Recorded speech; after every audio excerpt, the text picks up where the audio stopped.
Good day mga viewers. Ngayon ay mag-lettering tayo sa CO2 tank. So ngayon gumagawa ko ng pattern. Yan, yung stencil ko. Bali yung red na yan ay plastic cover yan, plastic envelope yan na ginagamit sa school, sa office.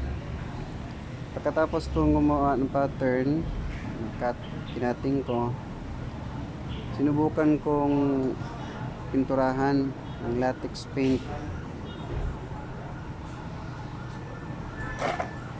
Pero sad to say, pangit ang resulta niya. Yan, ginamitan ko ng roller. Pero hindi ko tinuloy na lagyan ng tubig kasi nakita ko na medyo hindi siya malapot yung latex paint. Medyo malabnaw siya. Nakikita niyo yung resulta niyan gamit ang ruler. Pangit ang resulta niyan mga viewers.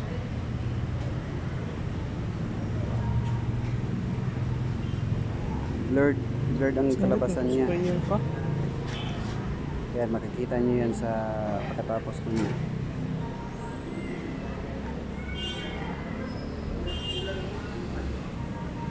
Bale, nag-experiment pa ako niyan kasi hindi ko pa alam yung pwede sa kanya.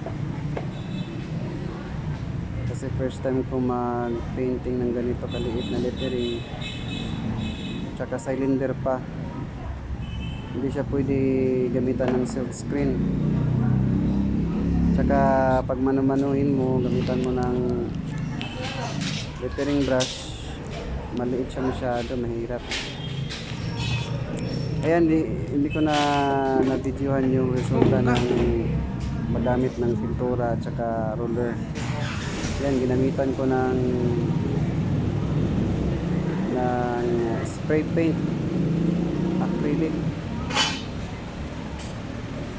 Yung spray paint na mabibili sa hardware. Ayan.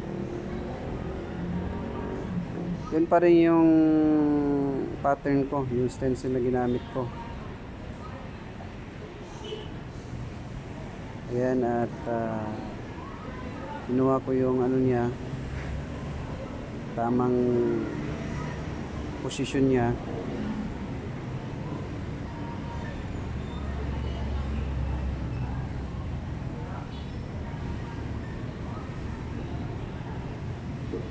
Gamit ko yung pintura na color yellow.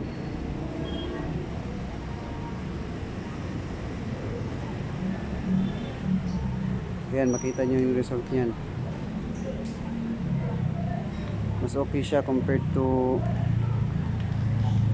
yung ginamit ko kanina na roller.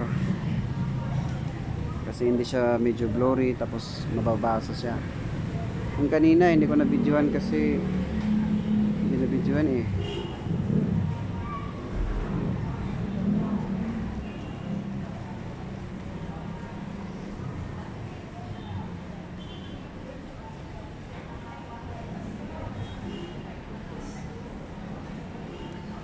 Bale, pagkatapos ng isang spray,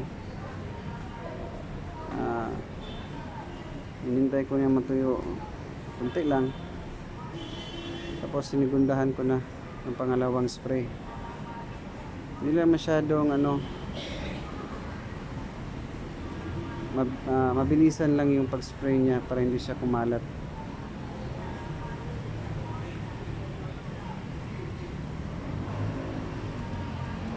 Yan.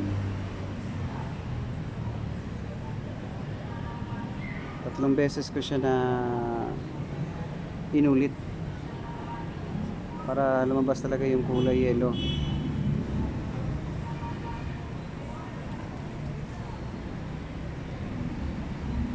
Totoo lang, hindi ko talaga alam yung kinalabasan yan. Bale, nag-experiment pa lang ako yun eh.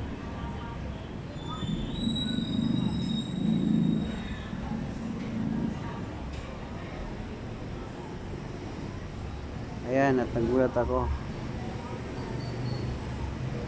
Ganda pala yung kinalabasan.